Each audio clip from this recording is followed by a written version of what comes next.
تقبل يا كريم.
A'udzubillahiminasyaitonirrajim. Bismillah.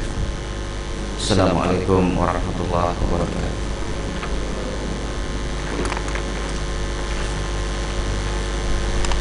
Abu Lais berkata, saya telah mendengar beberapa ulama meriwayatkan hadis dari Khalid bin Ma'dan berkata kepada Muaz bin Jabal, ceritakan kepadaku apa yang telah kamu dengar dari Rasulullah sallallahu alaihi wasallam dan selalu kamu ingat-ingat sejak kamu dengar daripada Rasulullah sallallahu alaihi wasallam itu. Maka menangislah Muaz bin Jabal sehingga saya menyangka tidak akan diam.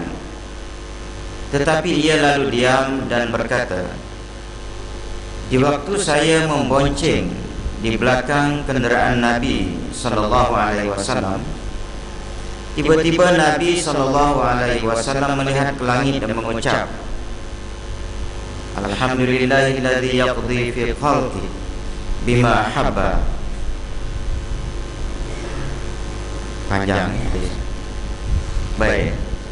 Jadi Khalid ni dia diminta Muaz bin Jabal cerita apa yang dia pernah dengar daripada Nabi sallallahu alaihi wasallam. Dan apa yang dia dengar tu pula dia ingat sampai bila-bila. Jadi banyak benda hak dia Nabi, apa ni hak dia dengar daripada Nabi sallallahu alaihi wasallam. Tapi orang panggil on off. Sekali ingat, sekali lupa, sekali ingat, sekali lupa.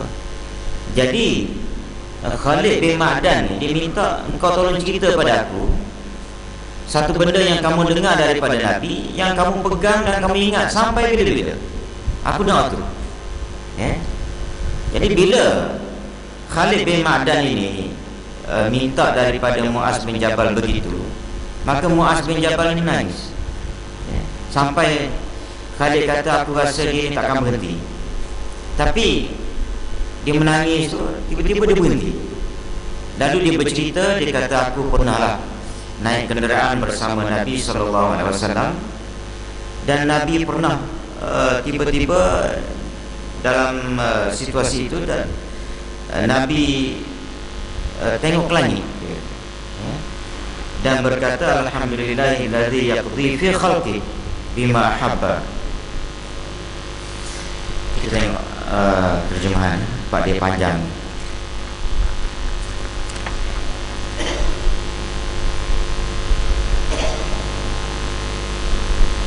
Okey, 912.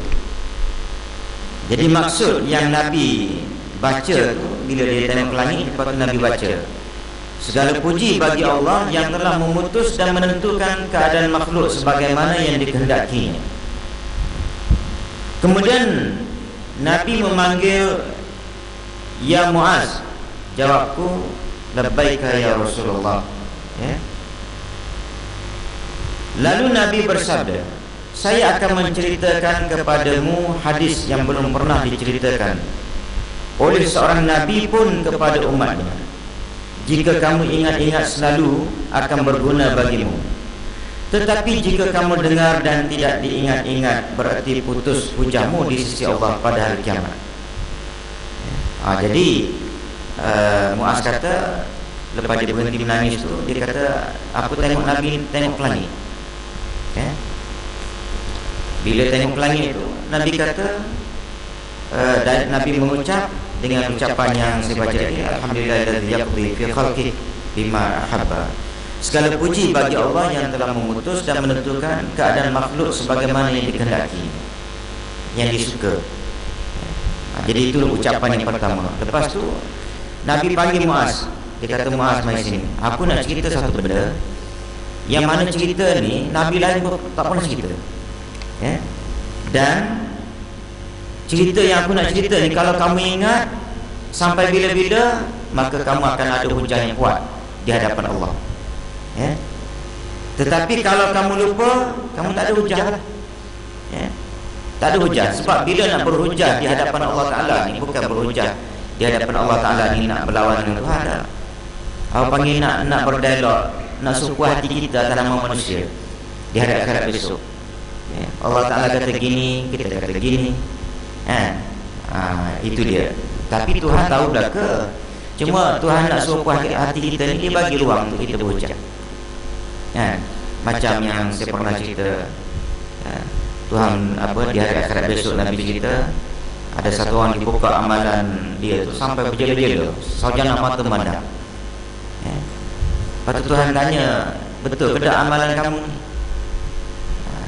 Jadi Tuhan bagi ruang pada manusia. Manusia tu kata, betul Tuhan. Betul. Tak payah tanya dah pada Tuhan, tahu lah ke dah. Tak payah buka pun tak apa. Patut masuk dalam humban terus. Tapi Tuhan ni, dia nak suruh kita puas hati, walaupun di saat akhir manusia dah kaku beku daripada masa itu di hadapan Allah Ta'ala di hari akhirat, tapi Tuhan masih lagi buka ruang. Maknanya nak berhujah ke, nak apa ke, silakan. Supaya kamu puas hati dengan keputusan aku. Tapi boleh jadi Allah Ta'ala dah tahu dah dia aku sebenarnya nak masuk dalam syurga dia ni. Macam yang tadi. Bila dibukanya berjela-jela, lemah semangat dia. Tuhan tanya, ya ke tak ni amalan jahat kau ni? Dia kata, ya. Tuhan perintah pada malaikat, ambil satu buku catatan sikit yang kecil, bawa. Lepas tu timbang. Apa ni buku catatan, kertas kecil. Kawan tu tanya, nak buat apa dengan kertas kecil ni, wahai Tuhan? Allah Ta'ala kata, wahai malaikat, supaya dia tahu kertas kecil apa benda, kau timbang. Kertas kecil ni dengan dia punya kejahatan dia yang berjela-jela, sarjana mata-mata, sayu, banyaknya jahat dia. Timbang kertas kecil itu dengan buku catatan jahat dia yang terlalu banyak. Bila ditimbang, kertas kecil tadi lebih berat daripada kejahatan dia. Maknanya sepatutnya jahat dia itu banyak sangat, maknanya teruk. Baik. Maka kertas kecil tadi diberitahu oleh Allah Ta'ala, inilah kalimah la ilaha illallah yang kamu jaga daripada kamu mengucap balik sampai ke mati. Kalimah ini hati kamu tidak pernah tergugat. Kamu yakin, tapi jahat kamu tak lagi. Kamu yakin aku ni Tuhan, aku ni Tuhan yang Maha Pengampun lagi Maha Penyayang. Keyakinan kamu tu tak pernah luntur, menyebabkan kamu akan aku masukkan dalam syurga. Menangis dia. Jadi itu argument dia punya dialog antara hamba dengan Allah Ta'ala di hari akhirat besok. Baik. Jadi Nabi kata, aku nak cerita satu benda hak Nabi lain tak pernah cerita. Cerita ni kalau kamu ingat sampai bila-bila, kamu kuat di sisi Allah Ta'ala. Hujah kamu cukup kuat. Maka dia kata, kemudian Nabi bersabda, sesungguhnya Allah telah menjadikan 7 malaikat sebelum menjadikan langit dan bumi. Untuk tiap langit ada satu malaikat. Panjang cerita ini, kita sambung besok. Bismillahirrahmanirrahim. Alhamdulillah. Wassalatu wassalamu ala asyrafil anbiya'i wal mursalin. Allahumma ighfirli wa li jami'il muslimin wal muslimat. Allahumma ja'alna minal ladzina yastami'una al-qawla. Alhamdulillah.